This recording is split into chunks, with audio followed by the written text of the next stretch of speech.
नमस्कार चंद्र प्रकाश जी, बहुत बहुत स्वागत है आपका। नमस्ते अंजू जी, नमस्कार। आपके दर्शकों को भी नमस्कार। सर, एफसीआरए का कानून जो कि 2010 में यूपीए सरकार लेकर आई थी, उसमें अब अगर कुछ बदलाव हो रहे हैं, नया बिल आ रहा है, तो उसको लेकर इतनी ऊहापोह क्यों है? क्यों राहुल गांधी को ये कहना पड़ रहा है कि देखिए, अब तो बाकी संस्थाओं को, एनजीओस को फॉरेन फंडिंग नहीं मिलेगी, सिर्फ आरएसएस को मिलेगी? देखिए, ये उतनी ही मूर्खतापूर्ण बात है जितनी मूर्खतापूर्ण बातें करने के लिए राहुल गांधी जाने जाते हैं। फॉरेन कंट्रीब्यूशन रेगुलेशन एक्ट, मतलब जो विदेशों से पैसा आता है, ये उससे संबंधित एक कानून है। और इस कानून की शुरुआत 2010 से भी पहले इंदिरा गांधी से हुई थी, लेकिन अब राहुल गांधी उसके कोर को, उसके बेस को ही नकार रहे हैं। वो कह रहे हैं कि अगर ये जो संशोधन है, आज काफी मतलब कल संसद में इसको लेकर हंगामा भी हुआ, और कांग्रेस पार्टी के जो सांसद लोग प्रचार कर रहे थे कर्नाटक, केरल में और बंगाल में, उन सबको आनन फानन में बुलाया गया, ये दिखाने के लिए कि हम ईसाई मिशनरियों के कितने हितैषी हैं। क्योंकि इसमें जो सबसे बड़ा नाम वो आरएसएस का ले रहे हैं, लेकिन नीयत उनकी बचाने की है क्रिश्चियन कन्वर्जन मिशनरी को। जो कन्वर्जन की जो गैंग्स चल रही हैं भारत में अलग अलग क्षेत्रों में, ये उनके लिए बेसिकली उनकी चिंता है। उनके सगे दिखना चाहते हैं, और सगे तो हैं भी, दिखने की क्या जरूरत है। तो कुल मिलाकर राहुल गांधी ने आरएसएस का जो नाम लिया, आप देखिए तथ्यात्मक रूप से कितनी बड़ा झूठ, कितना बड़ा डिसेप्शन, धोखा है ये देश के साथ, कि आप इतना बड़ा झूठ बोल जाते हो। भारत के विपक्ष का एक नेता वो कह रहा है कि जी इससे सिर्फ आरएसएस को छूट मिल जाएगी, आरएसएस अपना विदेशों से पैसा लाएगी, और जो बाकी जो धार्मिक संस्थाएं और एनजीओ हैं उनका पैसा भारत में नहीं आ पाएगा। देखिए, पहली बात तो जो करीब करीब एक अनुमान है कि 22,000 करोड़ के आसपास प्रति वर्ष एफसीआरए के नियमों के तहत विदेशों से पैसा आता है भारत में। 22,000 करोड़ का डेटा है। इसमें जो आरएसएस जो पैसा आता है, आरएसएस का तो पूरी तरह से जो पैसा आता है वो आता है वो डायस्पोरा, जो भारतीय मूल के लोग विदेशों में अलग अलग जगहों पे रहते हैं, संघ से जुड़े हुए हैं, कुछ चंदा देते हैं अगर वो, तो वो चंदा आता है, और वो इस पूरे 22,000 करोड़ का 5% से भी कम है। कभी कम होता है, कभी अधिक होता है। तो 5% वाले को ये बता रहे हैं कि जी वो भाई वो तो आरएसएस के पास कोई फंडिंग, ऐसा तो है नहीं कि आरएसएस सिर्फ उसी 5% पे चल रही है। आरएसएस के लिए तो पीनट्स के बराबर है। तो आरएसएस उससे नहीं चल रही है। जो विदेश से आने वाले पैसे से चल रहे हैं वो है कन्वर्जन माफिया। वो है सोनिया गांधी का जो पूरा जो 2004 से लेकर 14 के बीच में जो उन्होंने एक तंत्र स्थापित किया भारत को ईसाई देश बनाने के लिए, वो तंत्र उस आधार पर उस धन से काम करता है। तो उस धन को अगर उस पे किसी तरह का रेगुलेशन लग रहा है, अगर उस पे किसी तरह की रोक टोक लग रही है, उस पे किसी तरह का नट बोल्ट कसा जा रहा है अगर सरकार द्वारा, तो निश्चित रूप से वो उस पूरी गैंग को तिलमिलाहट हुई है। आज जिस तरीके से एकदम बिलबिलाहट हुई है, जिस तरीके से आनंद फानंद में कांग्रेस पार्टी ने ऐसे लगा जैसे कि पता नहीं क्या बम फूट गया, क्या हो गया। अरे भाई, ये तो एक आर्थिक है, और सबसे बड़ी बात है कि ये जो बिल है ये एक तरह का सुधार है। ये जो एफसीआरए एक्ट पहले से है, 2010 में इसमें काफी बदलाव हुआ था। तब भी सोनिया गांधी की सरकार थी, मनमोहन सिंह की सरकार थी 2010 में। उसमें तब ये माना गया था कि जो विदेश से पैसा आता है वो आंतरिक सुरक्षा के लिए चुनौती है। तब उस समय कुडनकुलम जैसे विषय आए थे कि किस तरीके से विदेशों से पैसा आता है और भारत में विकास परियोजनाओं को रोका जाता है एनजीओ के सहायता से। आज जो है वही धन जो है भारत में अलग तरीकों से काम आ रहा है। यहाँ पर दंगे फसाद कराने, यहाँ पर आंदोलन भड़काने, यहाँ पर धर्मांतरण करने, तो जो पैसा आ रहा है, आप कह तो रहे हो कि आप सहायता के लिए, गरीबी उन्मूलन और हम पता नहीं क्या क्या जो अच्छी अच्छी बातें, हेल्थ और हाइजीन की बात कर रहे हैं, लेकिन आप उस पैसे को भारत में ला रहे हो, उस पैसे को दुरुपयोग कर रहे हो। जब ये केस पकड़ा जाता है तो सरकार उस पर एक्शन लेती है, लेकिन एक्शन लेना मतलब या लाइसेंस रद्द कर देना पर्याप्त नहीं होता है। उसके तहत कुछ ऐसी ठोस कार्रवाई होनी चाहिए जिससे आगे ऐसा अपराध ना हो। इसी चीज को सुनिश्चित करने के लिए इस वाले जो संशोधन है, जो 2026 का संशोधन है, उसमें कुछ बदलाव प्रस्तावित किए गए हैं। वो बदलाव होंगे तो जो लोग कानून तोड़ेंगे उनके लिए समस्या होगी। जो लोग कानून नहीं तोड़ेंगे और अपना जो कानून में बताए तौर तरीके हैं उनका पालन करेंगे, उनके लिए कोई समस्या नहीं है। चाहे वो आरएसएस हो, चाहे वो कोई ईसाई संस्था हो, इसमें कोई किसी तरह का विवाद नहीं है। लेकिन जहां पर दाल में काला है, जहां पर मन में खोट है, वहां समस्या होगी ही। और सर, इस नए कानून में जो प्रावधान जोड़े जा रहे हैं उसके हिसाब से ये कहा जा रहा है, जहां तक मैंने समझा है, कि जो एनजीओ है जिनके एफसीआरए के लाइसेंस रद्द हो गए हैं, अब उनकी प्रॉपर्टीज को भी सीज कर लेगी सरकार, क्योंकि वो प्रॉपर्टीज भी तो उसी पर थमाई गई हैं। तो दिक्कत क्या इसी को लेकर है, क्योंकि वो जो Catholic bishop conference of India है उसने भी एक चिट्ठी लिख डाली है गृह मंत्री को? देखिए, अगर मान लीजिए कि आप कोई अवैध कार्य करते हैं, रिश्वत लेते हैं, तो ऐसा तो है नहीं कि अगर आप पकड़े गए तो वो रिश्वत आपके पास ही रहेगी। आप बस केवल आपके सिर पे लिख दिया जाएगा कि मेरा बाप चोर है या कुछ आपके, या ये अपराधी हैं, ऐसा कुछ तो नहीं होता है। आपका वो अवैध धन पकड़ा जाएगा, जब्त होगा। ये सामान्य नियम कानून है, इसमें कोई विशेष उसकी ज़रूरत नहीं है। अगर आपने विदेश से किसी आतंकवादी चैनल से, किसी जॉर्ज सोरोस जैसे किसी भारत के दुश्मन से या किसी ऐसी संस्था से पैसा लिया है, जिसका पैसा भारत में यहाँ पर अस्थिरता, अराजकता लाने के लिए की नीयत से लाया गया है, तो पैसा जब्त हो जाना चाहिए। इसमें कौन सा रॉकेट साइंस है और इसमें कौन से विरोध किसी को होना चाहिए? मैं कह रहा हूं, अगर आरएसएस भी, चलिए कल को अगर मान लीजिए कि किसी ऐसी संस्था से लाती है जो कि नियम का कानून तोड़कर किसी ऐसी संस्था से लाती है जिसका भारत में वो नहीं है, भारत का के प्रति शत्रुता है या नीयत खराब है, तो उसकी जब्त कर लो, क्या दिक्कत है? अगर जब्त नहीं हो रहा है तो आप सुप्रीम कोर्ट में, हाई कोर्ट सब अदालतें हैं, आप उसमें जाकर अपील करो, सुप्रीम कोर्ट में घसीटो आरएसएस को, और आरएसएस को की वो व्यवस्था, जो भी धन है वो जब्त करा लो। ऐसी कोई, ऐसा तो है नहीं कि उसमें लिखा है कि नहीं आरएसएस को जो है छूट मिलेगी और फला फला फला संस्थाओं को ही पकड़ा जाएगा, ऐसा बिल्कुल नहीं है। सीधी बात है कि भाई चोर की दाढ़ी में तिनका, जो चोर हैं जिनकी पूरी व्यवस्था 70-80 साल से इसी आधार पर भारत को ईसाई देश बनाने की नीयत पे चल रहे हैं, जिनका क्रिश्चियन मिशनरीज इसी धम पे चल रहे हैं। आज तो कांग्रेस पार्टी का मैंने देखा कि एक सांसद महोदय थे जो कि संसद में खड़े होकर मणिकम टैगोर जो है वो कह रहे हैं कि ये तो दलितों, अनुसूचित जातियों, अनुसूचित जनजातियों पर हमला है, क्योंकि ये जो पैसा आता है ये उनकी सहायता के लिए आता है। तो भाई उस कॉज में तो आप पैसा ला ही नहीं सकते हो, उसके लिए तो भारत में योजनाएं चल रही हैं। आप वो पैसा लाते हो कन्वर्जन के लिए, साफ साफ खुल के बोलो। सोनिया गांधी का जो एजेंडा है भारत को ईसाई देश बनाने का, उसके लिए वो पैसा आया जाता है।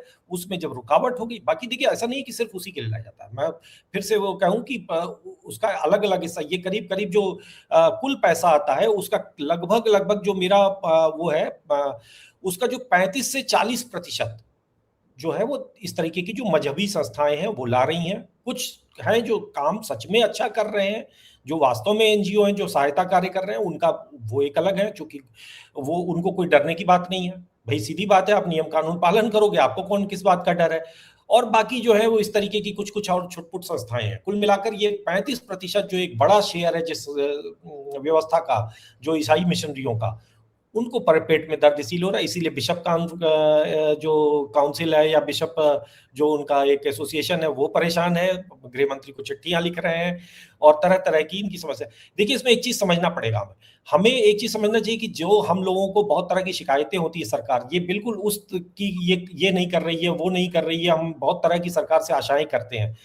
इसी में इस सरकार ने एक वक्फ का कानून किया, में संशोधन किया, उसके कारण एक बहुत बड़ा षड्यंत्र जो भारत को अस्थिर करने के लिए किया जा रहा था उसमें रुकावट हुई। उसमें एक बड़ा एक लैंडमार्क काम था वो मोदी सरकार का। ये भी उसी स्तर का काम है। ये जो हम गली गली में जो कुकुरमुत्तों की तरह जो देख रहे हैं कि फलाने मिनिस्ट्री और ढिमकाने चर्च और बैप्टिज्म और हालेलुया, ये पूरी दुकानदारी उसी धन पर चल रही है। इस दुकानदारी को रोकने का एकमात्र तरीका है कि इसका सोर्स बंद कर दो, और ये सोर्स बंद करने का प्रयास है। सरकार को इस समय जनता के साथ की जरूरत है। अगले कुछ दिनों में कांग्रेस और ये पूरा तंत्र, जॉर्ज सोरोस से होने वाला चलने वाला तंत्र, इसके खिलाफ झूठ फैलाएगा, इसको लेकर लोगों को भ्रमित करने की कोशिश की जाएगी, SC ST OBC टाइप की बातें की जाएंगी।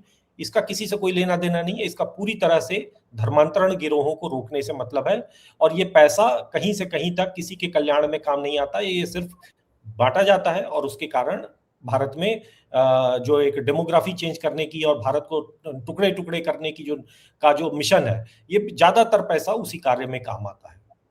पर एक चीज, एक पॉइंट है कि ये जो कैथलिक बिशप्स कॉन्फ्रेंस है, इसने ये कहा है कि ये जो बदलाव हो रहा है या अमेंडमेंट की जा रही है इसमें, ये तो सीधे सीधे वो जो अपनी प्रॉपर्टी को प्रोटेक्ट करने का संवैधानिक अधिकार है 300A, उसका उल्लंघन है। तो ये कानून क्या कहता है इसका कायदे से? देखिए जो 300A है वो बहुत सीधा सा उसका हिसाब किताब है। अभी कुछ दिन पहले सुप्रीम कोर्ट में 300A पर चर्चा हुई। सुप्रीम कोर्ट ने उसमें बताया कि ये फंडामेंटल राइट नहीं है। संपत्ति का अधिकार मतलब अगर आपका कोई खेत है, जमीन है, मकान है, सरकार स्टेट जब चाहे उसको ले सकती है। ये एब्सोल्यूट राइट नहीं है, ये फंडामेंटल राइट नहीं है। हाँ, लेकिन सरकार को बताना पड़ेगा कि क्यों। मतलब सरकार को सिद्ध करना पड़ेगा। अगर मान लीजिए कि मेरी जमीन आकर मेरा घर सरकार ने हड़प लिया, सरकार ने कब्जा कर लिया, तो मैं कोर्ट जा सकता हूँ, कोर्ट में जाके कहूंगा कि देखिए अनावश्यक रूप से झूठ मूठ में मेरा ले लिया। लेकिन सरकार कहेगी कि नहीं, हमको यहाँ से इनके घर के नीचे तेल निकल आया है, तो राष्ट्रीय महत्व का काम है। सरकार कहेगी कि नहीं, हमको यहाँ से एक हाईवे निकालना है, रेल लाइन गुजरनी है, या फिर ये घर जो है वो किसी और तरह की कोई समस्या पैदा कर रहा है, यहाँ पर घर का नहीं होना चाहिए। तो जो राष्ट्र मतलब एक जिसके कारण सरकार, जिसके कारण व्यापक सार्वजनिक हित सुनिश्चित होता हो, अगर ऐसा कुछ कर रही है तो सरकार आपकी कोई भी जमीन ले सकती है। कोई आपका जमीन आप अपने साथ भगवान के साथ सिर पे लेके नहीं आए थे और ना ही लेके जाएंगे। तो उसके बाद मतलब सरकार आपको कंपनसेट करेगी, सरकार आपको कोई और स्थान देगी। ये एक व्यवस्था है जो संविधान में। तो लेकिन जिस 300A का वो बहाना ले रहे हैं, जिस चीज की आड़ ले रहे हैं, वो फंडामेंटल राइट नहीं है। और दूसरी बात है कि अगर आपने वो धन और उस धन से बनाई हुई कोई भी संपत्ति चोरी के धन से अगर बनाई है, अगर मैं आज चोरी करके और एक अट्टालिका और बड़ा विशाल कोठी बना लूं, तो क्या वो मेरा हो जाएगा? वो मेरा नहीं होगा, वो सरकार जब्त करेगी। जिस दिन मेरा, जब मैं पकड़ा जाऊंगा, तो मेरा वो संपत्ति भी जाएगी, मेरा वो सारा जो शानो शौकत और उसमें लगाए हुए जो केजरीवाल के साथ हुआ, हालांकि वो गलत उदाहरण है, लेकिन मतलब जो कुछ है वो जाएगा आपके हाथ से। तो उसी तरीके से यही इनकी समस्या है। इनके पास और कोई बहाना नहीं है और कोई कानूनी आधार नहीं, केवल झूठ बोल रहे हैं, भ्रम फैला रहे हैं। बिशप काउंसिल ने जो कहा है वो सिर्फ केरल में दबाव बनाने के लिए, चूंकि चुनाव चल रहा है, बीजेपी वहां पे क्रिश्चियन वोट के लिए थोड़ा आश्रित है, इसलिए वो प्रेशर बना रहे हैं कि शायद कुछ हो जाए। जनता अगर इस समय सरकार के साथ होगी और सरकार को साथ देगी, तो सरकार इसमें अगर सोचे भी कि कुछ पीछे हटने का, अगर उसको कहीं डर लग जाता है, तो वो नहीं सोच पाएगी। सरकार ने एक अच्छा फैसला लिया है और उसको, उसके साथ जनता को खड़ा होना चाहिए। सबसे सीधी बात ये है। 2014 में जब चंद्र प्रकाश जी, मोदी सरकार आई थी पहली बार, तब भी बहुत सारे एनजीओस पर बैन लगाया गया था, बहुत सारे जो थे उनके एफसीआरए लाइसेंस रद्द किए गए थे। लेकिन तब ये प्रावधान नहीं था कि आपने जो संपत्ति अर्जित की होगी उस दौरान, उस पैसे से जो विदेशों से आया अवैध तरीके से, उस संपत्ति को सरकार जब्त करेगी, ये प्रावधान नहीं था। तो ये प्रावधान लाने की जरूरत क्यों पड़ी? क्या वो जो पुरानी एनजीओ थी नाम बदल कर काम कर रही थी? देखिए, बेसिकली हुआ क्या कि जब 2010 का जो कानून था, उसके बाद जब मोदी जी आए तो उन्होंने बहुत सारे नट बोल्ट उसके टाइट किए, बहुत सारे लूप होल हटाए, लेकिन जो लूप होल थे वो बड़े भयानक थे। हमको इसके लिए कभी भी सोनिया गांधी को माफ नहीं कर सकते। देश के बड़े कीमती साल उन्होंने खराब किए हैं। उन्होंने जब एफसीआरए का कानून 2010 में बना, तो उसमें कुछ ऐसे लूप होल छोड़े कि उसमें क्रिश्चियन मिशनरीज बच जाए। वो आज ये बात कर रहे हैं आरएसएस के लिए, तब उनकी माताजी ने क्रिश्चियन मिशनरीज को बचाने के लिए किया था। इसीलिए इनको, जो एक चोर होता है वो हर किसी, उसको हर कोई चोर ही दिखता है। उसमें एक उन्होंने व्यवस्था दी कि सब ग्रांटिंग पे कोई बात नहीं। सब ग्रांटिंग मतलब कि जैसे मान लीजिए कि मैं अमेरिका से किसी जॉर्ज सोरोस से पैसा ला रहा हूँ और मेरे पास आ गया, अब मैं आपको दे दूंगा, आप किसी और को दे देंगी, कोई और किसी और को दे देगा। अब सरकार कहाँ तक ये पीछा करती है? अगर सरकार ने कल को चेन में मुझे पकड़ भी लिया तो मैं कह दूंगा मैंने तो आपको दे दिया था। आप कहेंगे कि मुझे कहाँ से आया था, मुझे पता नहीं। तो कुल मिलाकर बात वही है कि एजेंसी जो है वो एक सीमा तक, 2-3 लेयर तक उसको पकड़ सकती हैं। उस जमाने में तो आज की तरह ऑनलाइन भी नहीं होता था, आधे काम कैश पे हो रहे थे। पैसे जो है वो हिसाब, तो एक तो सब ग्रांटिंग जो है, जो सब डिस्ट्रीब्यूशन, वो बंद। आप पैसा लीजिए और आप काम करिए। नई जो व्यवस्था है उसमें ये कहा है 2026 के कानून में। दूसरा एक चीज थी कि जो इसमें मॉनिटरिंग की कोई व्यवस्था नहीं थी। मतलब कोई एक इसके लिए इन्होंने कहा कि भाई एक संस्था बनेगी, एक जैसे सेबी होती है शेयर बाजार पे, 22,000 करोड़ रुपए का पूरा व्यापार है ये एनजीओ का धंधा। 22,000 करोड़ रुपए का आप इसको अनअटेंडेड छोड़ देंगे? कहीं से कोई ला रहा है रेवड़ी, कहीं बांट रहा है। अरे भाई, जो भेज रहा है वो क्या पागल है? वो, इसको इतनी इंसानियत है कि वो भारत में सफाई लाना चाहता है, भारत में मानवाधिकारों के लिए काम करना चाहता है, भारत में बड़ी अच्छी अच्छी बातें सोचता है, भारत में गरीबी दूर करना चाहता है। कोई गरीबी कोई नहीं दूर करना चाहता, सबको क्रिश्चियन मिशनरीज, भारत का हिंदुओं को खत्म करना है। सीधी बात है, इसमें कोई किसी को संदेह नहीं होना चाहिए। तो अब उसमें क्या होता था कि जैसे मान लीजिए कि किसी को विदेश से 100 करोड़ रुपए मिले, तो 100 करोड़ रुपए में वो क्या करते थे कि जैसे मान लीजिए मुझे ही मिले, तो मैं उसमें दिखाऊंगा क्या कि 50 करोड़ रुपए जब मेरे ऑफिस के एसी और ये ठाठ बाट में, आपने देखा होगा कि जो दिल्ली के लोधी और तमाम सारे जो इलाके थे, इसमें बड़े बड़े एनजीओ चलते थे। इनके ऑफिस में आप चले जाइए तो आपको विश्वास नहीं होता था, 5 स्टार होटल फेल थे। तो ये क्या करते थे कि जितना जैसे आया उसका एक 50% तो ये सीधे सीधे दिखा देते थे कि हमारा एडमिन खर्चा है। मतलब आप ला रहे हो विदेश से 100 करोड़ रुपए, अगर वो मानवता पर खर्च होना है तो आप थोड़ा सा वो कर लो, तो उसमें आधा ये दिखा देते थे कि हमारा एडमिन खर्चा हो गया। उसके बाद जो आधा होता था ये इस तरीके की सब ग्रांटिंग करते थे और ऐसा रूट करते थे, ऐसी जलेबी पकाते थे कि उसको कोई ट्रैक नहीं कर पाता था, न ईडी और तमाम भारत की एजेंसियां लाचार थी। और दूसरी बात है कि मल्टीपल एनजीओज के लिए इसमें नया कर दिया कि आप एक अकाउंट रखेंगे। मोदी जी ने कि इसने आने के बाद इसकी व्यवस्था कर दी थी कि आपको दिल्ली में एसबीआई के अकाउंट में एक अकाउंट रखना पड़ेगा जिसमें आपका विदेश से पैसा गिरेगा, और फिर आप वहां से उसको करेंगे। ये व्यवस्था पहले से हो ही पड़ी थी, लेकिन अब कर दिया कि नहीं, आपका एक अकाउंट होगा, मल्टीपल अकाउंट आप नहीं रखेंगे। मतलब आप यहाँ से वहां, वहां पे यहाँ, यहाँ से, ये जो एक जगलिंग करते थे वो इन्होंने रोका है इस नई व्यवस्था में। तो इस तरीके की जो लूपहोल 2010 वाले कानून में थे उनको इसमें समय के साथ साथ अलग अलग तरीकों से उन्होंने रोका, और अब एक प्रॉपर कानून लाकर जिसमें ये कहा कि भाई अगर आपने इसके आधार पर कुछ खड़ा किया है, अब वो खड़ा किया है मतलब कोई ढांचा भी हो सकता है, कुछ संस्था बनाई है, तो वो संस्था का रेगुलेशन केंद्र सरकार अपना देखेगी। मतलब वो एजेंसी जो जो एक संस्था बनेगी वो देखेगी। और ये क्यों नहीं होना चाहिए भैया? क्या भारत क्या एकदम बनाना रिपब्लिक समझ रखा है क्या कि कोई भी आएगा और यहाँ पर अपना कुछ भी चलाएगा? ये अब आशा नहीं करनी चाहिए लोगों को, और कांग्रेस पार्टी को तो बिल्कुल भी नहीं करनी चाहिए। कांग्रेस पार्टी को तो सबसे ज्यादा दर्द हो रही है, राहुल गांधी के पेट में भी सबसे ज्यादा दर्द हो रहा है, क्योंकि उनको तो जो फंडिंग आ रही थी जॉर्ज सोरोस एंड कंपनी से वो नहीं आएगी। आपको याद होगा यूएस एड पर भी जब ब्रेक लगी थी तो कैसे बिल बिलाया था ये पूरा गैंग। हाँ, लेकिन यूएस एड पे तो उनके उनके ही पापा जी ने, मतलब ट्रंप ने ही लगा दिया था, तो कुछ कर नहीं पाए थे। अब जैसे कि एक संस्था है world vision, world vision India जो है ये पूरी दुनिया में ये कन्वर्जन करते हैं। मतलब आप छोटे छोटे देशों में ये जाएंगे और वहां पर गरीबी दूर करने और हैंडपंप लगाने और बच्चों को पढ़ाने और महिला स्वास्थ्य और इस तरीके के बहुत सारे बहाने हैं, और ये बदनाम संस्था है। तो वर्ल्ड विजन जो है वो 300 करोड़ रुपए भारत में लाती है। मतलब पूरी आरएसएस जो यहाँ पर सत्ताधारी पार्टी, इतने पैसे आरएसएस को नहीं मिलते होंगे विदेश से जितने पैसे वो अकेली वर्ल्ड विजन ला रही है। और वो पूरा लाकर कहाँ खर्च कर रही है? उसी क्षेत्र में खर्च कर रही है जो ये पूरा आपका जो रेड कॉरिडोर है, छत्तीसगढ़, झारखंड, और जो अभी नक्सल पूरा जो मूवमेंट था उसके पीछे भी ये धन काम आ रहा था। और आज जो उधर वो क्रिश्चियन लैंड बनाने की जो बात होती है जो नॉर्थ ईस्ट की तरफ, उधर कुकी लैंड। कुकी लैंड, तो ये पूरा ये जो, भाई अगर सरकार ने आज अगर नक्सल फ्री बनाया है तो नक्सल फ्री आगे भी रहे, इसको भी तो सुनिश्चित करना इसी सरकार का काम है ना। नक्सल फ्री क्या बस कर दिया हो गया? भैया आगे भी वो नक्सल ना सिर पर उठाने पाए, उसके लिए आवश्यक है कि आप उनका जो गर्भनाल है वो काटो। तो ये जो वर्ल्ड विजन हो, चाहे वो कुकी लैंड हो, चाहे वो ये सब जो है वहीं से जुड़ी हुई बातें, तो इनको रोका जा रहा है। और ये आवश्यक था, और सरकार का ये बहुत ही समझ लीजिए कि एक स्ट्रेटेजिक निर्णय था।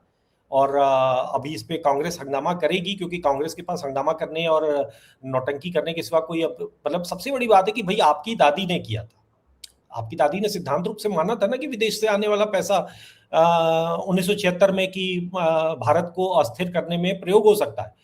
अब उसमें क्या जोड़ा है इन्होंने? सिर्फ यही तो जोड़ा है ना कि भैया जो पैसा आ रहा है वो सरकार का हो जाएगा, वो ना तो नरेंद्र मोदी का होगा, ना वो भारतीय जनता पार्टी का होगा, वो इंडियन स्टेट का होगा। कल को आपकी सरकार आएगी तो आपका होगा, मतलब आपकी सरकार का होगा, हमारा होगा। मतलब सबसे बड़ी बात है कि हमको तो ये सोचना चाहिए ना कि अगर इस तरीके का कोई नंबर 2 का पैसा है तो हमारा भी तो है ना, उससे सड़क बनेगी मेरी, उससे मेरे लिए कोई और योजना। भाई 22,000 करोड़ बहुत होते हैं, तो 22,000 करोड़ रुपए हमारे हित में काम आएगा।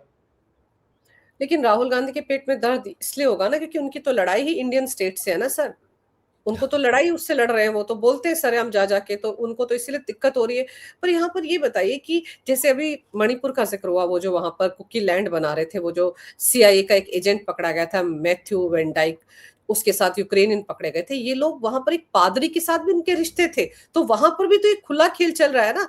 वहां पर कुकी कौन है? कन्वर्टेड है, मैती के साथ उनकी लड़ाई चल रही है। तो नॉर्थ ईस्ट में तो ये जो धंधा है, ये जो कांड है कन्वर्जन का, ये तो बहुत पुराना चल रहा है, उस पर भी तो ब्रेक लगेगा। देखिए ये सारी लड़ाई मूलतः क्रिश्चियन मिशनरी की है। आज प्रतिक्रिया, जो प्रथम प्रतिक्रिया आई है उन्हीं की तरफ से आई है। बिशप कॉन्फ्रेंस का बयान, चिट्ठी लिखना हो, और जिस तरीके से कांग्रेस पार्टी, चूंकि कांग्रेस पार्टी भले ही वो अपने आप को मुसलमानों की पार्टी कहती हो, मुस्लिम लीग कहती हो, क्योंकि वो राजनीतिक रूप से भी उनका उनसे गठबंधन है, लेकिन मूलतः है तो क्रिश्चियन पार्टी ना। सोनिया गांधी के आने के बाद से वो ईसाइयों की पार्टी है। तो उन्होंने आकर वो बात कही, और उनके सांसद ने तो आज ऑन द रिकॉर्ड कही दिया कि भैया ये कन्वर्जन इससे रुक जाएगा हमारा, इससे ये तो मतलब अधिकार है कन्वर्ट करना, हिंदुओं को कन्वर्ट करना संवैधानिक अधिकार है उनका, वो मानते हैं। उनसे पहले नेहरू जी भी मानते थे, इंदिरा जी भी मानती थी, और सोनिया जी ने तो उसमें करके दिखाया। तो कुल मिलाकर बात वही है कि आप देखिए वो जो मतलब पूरा ईसाई मिशनरियों का एक बहुत बड़ा तंत्र, जो जॉर्ज सोरोस का जो कहा जाता है कि दुनिया में कहीं पे भी अगर जॉर्ज सोरोस की बुरी नजर पड़ती है तो उसका पहला लक्षण क्या होता है? उसका लक्षण ये होता है कि पहला उस देश में बहुत सारे एनजीओ बनने शुरू हो जाते हैं। अचानक से एनजीओ की बाहर आ जाती है, ढेर सारे गली मोहल्ले हर जगह जो है वो गरीबी दूर करने के लिए, तो पढ़ाने के लिए, तो कुछ हाइजीन करने के लिए, महिलाओं का स्वास्थ्य के लिए, बच्चों के स्वास्थ्य के लिए अजीब अजीब कारणों से एनजीओ बन जाते हैं। फिर उन एनजीओ के पास पैसा आना शुरू होता है। इतना ये इसका एक उदाहरण यूक्रेन है, इसका उदाहरण नेपाल है। इसका नेपाल में तो वो इसलिए दे रहे थे क्योंकि डेमोक्रेसी नास्तिकता को बढ़ावा देने के लिए। तो इस तरीके का जो पूरा ये एनजीओ का जो सिस्टम है वो तिलमिलाया, और ये इसमें से आप देख लीजिए जो भी एनजीओ का पिछले करीब मेरे ख्याल से 20-22 हजार एनजीओ का एफसीआरए लाइसेंस पिछले दिनों में कैंसिल किया है केंद्र सरकार ने, जिसमें बहुत सारे ये जो ग्रोवर टाइप के जो वकील हैं इनका भी एनजीओ है। अभी हाल में सोनम वांगचुक जो वहां पर लेह में दंगे भड़का रहे थे, उनका भी एनजीओ एफसीआरए लाइसेंस पा रहा था और वो ये दुनिया भर से पैसा बटोर रहे थे। आज तो ये जितने भी तंत्र है, जितने भी ये संस्थाएं हैं, इनमें आप देख लीजिए, ये हालांकि सोनम वांगचुक इसका अपवाद मान सकते हैं हम, लेकिन ज्यादातर जो है वो कन्वर्जन रैकेट से जुड़ी हुई हैं, ज्यादातर क्रिश्चियन मिशनरी से जुड़ी हुई हैं। इस मामले में कहीं कोई संदेह नहीं होना चाहिए किसी को। तो ये जो बिल है, इससे आपको लगता है कि जो पंजाब में कन्वर्जन का खेल चल रहा है, क्रिप्टो क्रिश्चियंस की एक नई जमात खड़ी हो गई है, तमिलनाडु में भी ये खेल चल रहा है, दोनों जगहों पर चुनाव होने हैं, उस पर तो असर पड़ेगा ही पड़ेगा, क्योंकि आप पंजाब में चले जाएं देखने के तो वो सिख ही नजर आएंगे, नॉर्मल नाम होगा उनका, अगर गुरप्रीत सिंह है तो गुरप्रीत सिंह ही होगा, लेकिन जाता वो चर्च होगा। तो इस पर भी तो रोक लगेगी ना, क्योंकि पंजाब तो पूरा का पूरा क्रिश्चियन बन चुका है, ऐसा लगता है कई बार। ये फिनोमेना तो पूरे देश में, अभी कुछ दिन पहले कर्नाटक में एक सज्जन पकड़े गए थे जो कोई शर्मा जी थे और पता चला कि क्रिश्चियन है। इसी तरीके से अभी कल परसों मैं देख रहा था कि सोशल मीडिया में एक चल रहा है, कोई कानपुर के कोई पास्टर हैं, उनका नाम है संतोष पांडे। तो इस तरीके ये समस्या सिर्फ पंजाब की नहीं है, हर जगह है। ये जो क्रिप्टो क्रिश्चियंस का जो पूरा तंत्र है, और ये इन्हीं से चल रहा है। इनकी जो गली मोहल्ले में खुली दुकानें हैं, वहां पे जो धन आ रहा है, और निश्चित रूप से देखिए सारी चीजें, सारी क्रांति, सारी जो ये जो सहायता है वो धन के लिए ही, धन पैसा आएगा, पैसा मिलता रहेगा, ये दुकानें चलती रहेंगी। जिस दिन पैसा आना बंद हो जाएगा उस दिन जो सुसमाचार उनको आ रहा है यीशु का हालेलुया और कल्याण करने के लिए वो दयालु हैं, वो इतने दयालु हैं कि वो सिर्फ अफ्रीका और एशिया में जाकर दया करते हैं, और गल्फ कंट्रीज में उनको दया नहीं आती कि वहां पर भी जाकर कुछ उनको कन्वर्ट करें। तो वो बेसिकली वही बात है कि अंततः एक पर्पस से सहायता का तो सिर्फ आवरण है। आपको याद होगा कि मतलब आप कई लोगों ने इस चीज को लिखा है कि 1947 के बाद जब भारत स्वतंत्र हुआ तो कई जगहों पर जब सरकार जो है इसको विद्यालय या चूंकि या अस्पताल वगैरह खोलती थी, तो लोकल जो सक्रिय क्रिश्चियन मिशनरीज होती थी वो इसके खिलाफ विरोध करती थी। क्यों? क्योंकि अगर यहाँ पर सरकारी अस्पताल खुल जाएगा, सरकारी विद्यालय खुल जाएगा, तो उनके यहाँ कौन जाएगा? उनका कन्वर्जन का पूरा धंधा बंद हो जाएगा। तो ये देश में लंबे समय तक चला है, और लंबे समय तक जो है वो लोग को छोड़ दिया गया था यीशु मसीह के भरोसे। लेकिन अब यीशु मसीह को के पास दूसरे आवश्यक कार्य होने चाहिए। यीशु मसीह को भारत की चिंता करनी नहीं चाहिए, लेकिन मतलब उनके वालों को। और वो अगर अब आके ये इस तरीके से जिस दिन धन आना बंद हो जाएगा तो वो चिंता भी बंद हो जाएगी। क्योंकि एंटी कन्वर्जन लॉ आप लाख लेकर आए, लेकिन अगर ये फंडिंग नहीं रुकती है और लोगों को लालच नहीं दिया जाता है कि आप हमारे धर्म में आएंगे तो हम आपके परिवार में किसी को नौकरी दे देंगे, किसी को दुकान खुलवा देंगे, किसी को विदेश भिजवा देंगे पढ़ाई के लिए, ये लालच भी तो इसी पैसे से दिया जाता है ना, जो पैसा ही बाहर से आता है। तो अगर इस पर रोक लग जाएगी तो अपने आप ये कन्वर्जन वाले रैकेट है जो एनजीओ चलाते हैं ये सब ढीले पड़ जाएंगे, और इसीलिए शायद रो पीट रहे हैं। राहुल गांधी ने तो कमान संभाल ही लिया, और साथ साथ वो जो बिशप कॉन्फ्रेंस है वो भी शुरू हो गई है। देखिए देखा जाए तो कानून इन्होंने बड़े अच्छे से, जो संशोधन विधेयक है बड़ा प्यारा बनाया है। इसमें इन्होंने जो पहले 2010 का था उसमें क्या होता था, वायलेशन पे 5 साल की जेल होती थी का प्रावधान था। लेकिन जब वायलेशन का प्रूव ही नहीं होगा तो जेल ना 9 मन तेल होगा ना राधा नाचेगी, 5 साल की जेल होगी ही नहीं, आप कानूनी प्रक्रिया में फंसे रहोगे। तो उन्होंने क्या किया कि भाई सीधी बात है कि सजा को कम कर दिया, अब 1 साल कर दिया, जो पीनल प्रोविजंस थे वो कम कर दिए, आपका जो सीधी बात है कि बहुत सीधा लॉजिक है कि अगर आपका नंबर 2 का पैसा है तो फिर नंबर 2 का पैसा सरकार का है। तो वो सरकार जो है उस पैसे को जब्त कर लेगी, इसमें कोई समस्या नहीं है। वो पैसा आएगा तो दलितों और शोषितों पे ही तो फंड जाता है ना, वो तो महिलाओं के कल्याण, महिलाओं के स्वास्थ्य और एससी, एसटी, ओबीसी के कल्याण में काम आएगा। आप उसके नाम से लाए थे और उसका 50% आप अपने अफसर दफ्तर के एसी चलाने में खर्च कर रहे थे, बाकी में आप कन्वर्जन कर रहे थे। तो ये धंधा नहीं चलेगा और उसका हिसाब किताब नहीं दोगे तो वो भी नहीं चलेगा। बाकी जो सच में कल्याण करने वाले हैं, जिनको लाकर सच में खर्च करना है, जिनको लाकर सच में सेवा करनी है, उनको, उनके लिए कोई समस्या नहीं है। ऐसा किसी भी एनजीओ आप उठा के देख लीजिए और उनसे पूछ लीजिए, वो कहेंगे भैया हमारा तो काम। देखिए सीधी बात है, आज जो ये कैथोलिक बिशप थे भाई, और भी तो बहुत सारे चर्च के खेमे हैं, इनकी भी तो 50 जाति है, इनके भी 72 फिरके हैं। तो उसमें से एक ही फिरका उठ के खड़ा हुआ, बाकी फिरके क्यों शांत है? क्योंकि उनका काम सही होगा, सीधी बात है। या अगर गलत होगा तो कुछ दिन बाद वो भी आएंगे सामने। लेकिन जिनका काम सही होगा उनके लिए कोई घबराने की बात नहीं है, इसमें कुछ गलत नहीं है। आपको जेल का डर खत्म हो जाएगा। पहले अगर मान लीजिए कहीं अकाउंटेंसी में कहीं कुछ गड़बड़ हो गई तो भैया आपको 5 साल जेल हो जाती। अब जेल भी आपका, जेल का भी तलवार आपके सिर से हट गई। अब आपको बस ये है कि भाई पैसा गलत हुआ तो आपको वो पैसा जब्त हो जाएगा, सरकार ले लेगी। तो आपको बस उतना ही तो कंप्लायंस करनी है, और ये कंप्लायंस तो दुनिया में हर जगह। इसके बिना तो फिर मतलब भारत को आपने क्या समझ रखा था कि मतलब आप बिल्कुल आए हो और आप यहाँ पर सोल हार्वेस्टिंग करनी है, तो वो अब चलेगा नहीं। 2014 के बाद देश बदल चुका है। देश बदल चुका है और साथ ही साथ ये क्रिश्चियन मिशनरीज के साथ साथ ये जो मदरसों में पैसा आता है, बेनतहा पैसा आता है, जिस पैसे से ये केस लड़ते रहते हैं यहाँ वहाँ, जो जिस जमात के लोग जब किसी केस में लिंचिंग में फंस जाते हैं, पत्थरबाजी में फंस जाते हैं, तो उनके केस कैसे लड़े जाते हैं? उसके लिए भी तो बाहर से फंडिंग आती है। पीएफआई को कितनी फंडिंग आती है। वो छांगुर जो था उसको करोड़ों रुपए तो सऊदी वगैरह से आ रहे थे। तो आप सोचिए उस पर भी तो रोक लगेगी ना।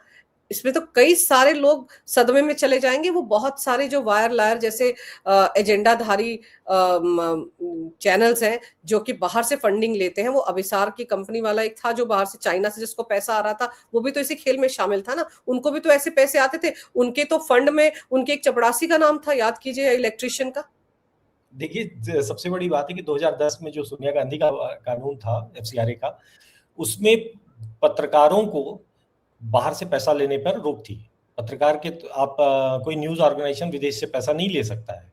लेकिन जो इनकी क्या नाम था, न्यूज क्लिक, जिसमें ये अभिसार और एक प्रवीर पुरकायस्थ था और इन लोगों की संस्था थी, और यही नहीं बल्कि बहुत सारे वायर लायर सब जो है यहाँ वहां से कहीं ना कहीं से घुमा फिरा के ले रहे थे।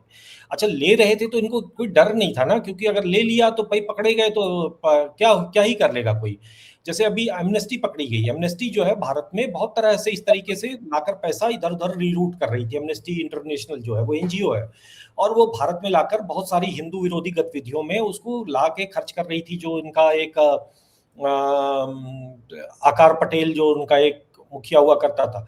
लेकिन जब ये पूरा इनका पंचर हुआ, सरकार ने उनका एफसीआरए लाइसेंस कैंसिल किया, तो उन्होंने क्या किया, नाम बदलकर मतलब उसको कंपनी बना दिया और कंपनी बनाकर ये पैसा लाने लग गए।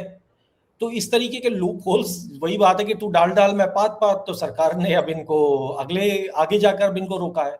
तो सीधी बात है कि इसमें ये एक बड़ा वैसा रैकेट है जो कि इनको पार पाना, और ये बहुत शक्तिशाली लोग हैं। इनके पास तरह तरह की शक्तियां हैं। ये कुछ नहीं तो आपके खिलाफ रिपोर्ट ला देंगे, कुछ नहीं तो आपके खिलाफ जो है वो कह देंगे कि भारत में धार्मिक अधिकारों का हनन हो रहा है मोदी सरकार में, हिंदू जो है मुसलमानों पर, अरे इन पे अत्याचार कर रहे हैं, इस तरीके की बातें शुरू हो जाएंगी। जो मुसलमानों वाली बात है कहीं थोड़ा सा अलग है इन दोनों में ना, क्रिश्चियन मिशनरीज का और जो ये मुल्ला मिशनरी कहा जाता है साथ में, लेकिन दोनों की फंडिंग के तरीके थोड़ा सा अंतर है। उनके पास भी आता है विदेशों से, सऊदी अरब वगैरह से आता ही है, लेकिन उनका बहुत कुछ जो है वो होम ग्रोन भी है। जैसे जकात का पैसा, हलाल का पैसा, हलाल पे काफी कुछ रोक लगाई इसी सरकार ने लगाई है। तो हलाल का पैसा अब कम हुआ है, लेकिन अभी भी ठीक ठाक मात्रा में उनकी चूंकि व्यवस्था ही ऐसी है भैया, तो वो चल रहा है। वो कैसा, आपका एक सीमा है जहां तक आप रोक सकते हो। तो हलाल सर्टिफिकेशन, जकात का पैसा जो 10% अपना देना ही होता है सबको, तो इस तरीके का पूरा धन जो है वो आता है। इसके अलावा इंटरनली उनका एक वो तंत्र उनका भी है, लेकिन अगर वो ठीक है, आप धार्मिक कार्यों में अपने पैसे को दें, खर्च करें, इसमें कोई आपको रोक नहीं है। अगर आप उसको किसी अच्छे कार्य में कर रहे हैं, कोई ऐसी समस्या नहीं, थोड़ा बहुत ऊपर नीचे चल जाता है, कुछ गलत कामों में भी कर लो, लेकिन एकदम बिल्कुल खुल्लम खुल्ला आपने दुकान ही खोल रखी है, वो ठीक नहीं है। कि आप बाहर से ला रहे हो भारत, अब जैसे मान लीजिए कि टेररिज्म के चक्कर में काफी कुछ रुका है। अब जैसे छांगुर अंगूर का नाम आपने लिया, तो छांगुर वगैरह को ठीक है विदेशों से आ रहा था, नेपाल के रूट से आईएसआई निश्चित रूप से उसको दे रही होगी, लेकिन वो अमाउंट जो थी वो छांगुर के ही स्तर की रही होगी। मतलब चूंकि गरीब क्षेत्र है, वो इस तरीके से 22,000 करोड़ जैसी अमाउंट, या 300 करोड़ रुपए बहुत होते हैं, 300 करोड़, वो जिस सोशल बैकग्राउंड में था वहां उसके लिए शायद 10-20 लाख भी बहुत था। तो 10-20 लाख या 1 करोड़, 10 करोड़, 5 करोड़, इतने तक ही मामला रहा होगा। मतलब ये मैं अनुमान के लिए कह रहा हूँ, लेकिन बात तो ये, उसको 500 करोड़ की फंडिंग हुई थी, ये पूरी खबरें आई थी, उसको सऊदी वगैरह से 500 करोड़ की फंडिंग थी। आप सोचिए 650 करोड़ तक की बातें हो रही थी। वो बहुत बड़ा जाल फैला रखा था उसने धर्मांतरण का ही। रहा होगा। कई बार होता है, कुछ लोग ज्यादा टैलेंटेड होते हैं, ज्यादा उनके अंदर प्रतिभा होगी, छांगुर की प्रतिभा ज्यादा रही होगी। लेकिन ये जो तंत्र है, अब जैसे जाकिर नाइक का हुआ, वो भी बहुत बड़ा वो था, वो भी उसमें भी एफसीआरए में ही सबसे पहले उसके खिलाफ एक्शन शुरू हुआ था। तो ये सब तो कुछ उसमें बड़ी मछलियां हैं, कुछ छोटी मछलियां हैं, उतना ऑर्गेनाइज्ड रैकेट नहीं है जितना ऑर्गेनाइज्ड रैकेट ये एनजीओ माफिया चल रहा था। और एनजीओ माफिया पूरी तरह से, इसका बड़ा हिस्सा जो है वो कन्वर्जन रैकेट का है।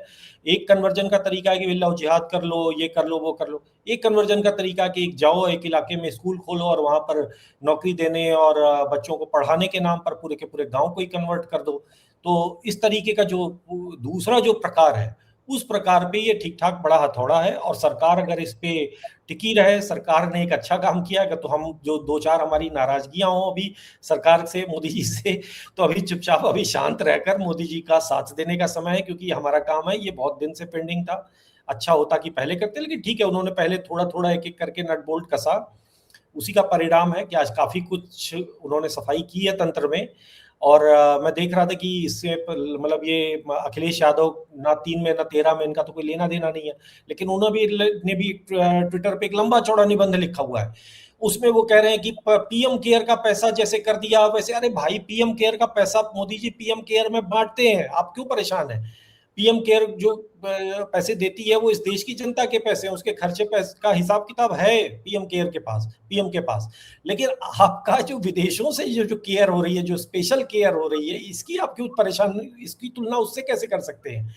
ये जो कन्वर्जन में आ रहा है, इसके लिए अखिलेश यादव को पेट में मरोड़ के उठ रहा है, ये मुझे देखकर आश्चर्य हुआ कि भैया आप यहाँ पर राजनीति कर रहे हो, पीडीए और क्या क्या की, और उसी पीडीए को कन्वर्ट करने का जो पूरा हिसाब किताब चल रहा है उसके पक्ष में आप खड़े हो गए। तो मतलब वही बात है कि पूरा इस देश में एक व्यवस्था, एक कहने का मतलब इस पूरी घटना के वर्णन, इस बात को की चर्चा करने से कि पीछे जो मेरा वो है कि उस 22,000 करोड़ रुपए का एक बड़ा कट इनको भी मिलता होगा, क्योंकि पॉलिटिकल पार्टीज की भी फंडिंग करते हैं, उनको भी खरीदते हैं। तो अखिलेश जी को भी कुछ मिला होगा प्रसाद उसमें, तभी तो उनको इतनी पीड़ा निकली और तभी तो इतना लंबा उन्होंने निबंध लिखा। क्योंकि सोरोस एंड कंपनी इस देश में रिजीम चेंज करने के लिए, बीजेपी के खिलाफ, पीएम मोदी के खिलाफ षड्यंत्र करने के लिए पॉलिटिकल पार्टीज को भी पैसा देती है। तो वो पैसा अब आना जब बंद हो जाएगा तो सबके पेट में दर्द होगा ना। ईसाई मिशनरीज के पेट में भी दर्द होगा। और 22,000 करोड़ रुपए कम नहीं होते हैं, इससे ज्यादा ही आते होंगे। तो अब जब ये बिल जो लेकर आया जा रहा है, जब ये पास हो जाएगा, कानून बन जाएगा, तो इन सबके जो फंड हैं, जो इन्होंने प्रॉपर्टीज बना रखी हैं, उन सब के जब्त होने की तैयारी हो गई है। तो उससे इनको दर्द हो रहा है ना। पहले तो इनको लगा था एफसीआरए लाइसेंस रद्द हो गया, कोई बात नहीं, नाम बदलकर कोई और एनजीओ खोल लेते हैं और जो प्रॉपर्टी बना ली वो तो हमारी रहेगी। लेकिन अब उस प्रॉपर्टी पर ही हथौड़ा चलेगा, तो दर्द तो होना ही है। चलिए देखते हैं अब इसको लेकर संसद में और क्या कुछ होता है और कब ये बिल पास होता है। आपने सर समय निकाला, बहुत विस्तार से इस विषय पर बहुत अहम जानकारी मेरे दर्शकों को दी। आपका बहुत बहुत धन्यवाद चंद्र प्रकाश जी। नमस्कार। भारत माता की जय। वंदे मातरम। जय श्री राम। जय श्री राम।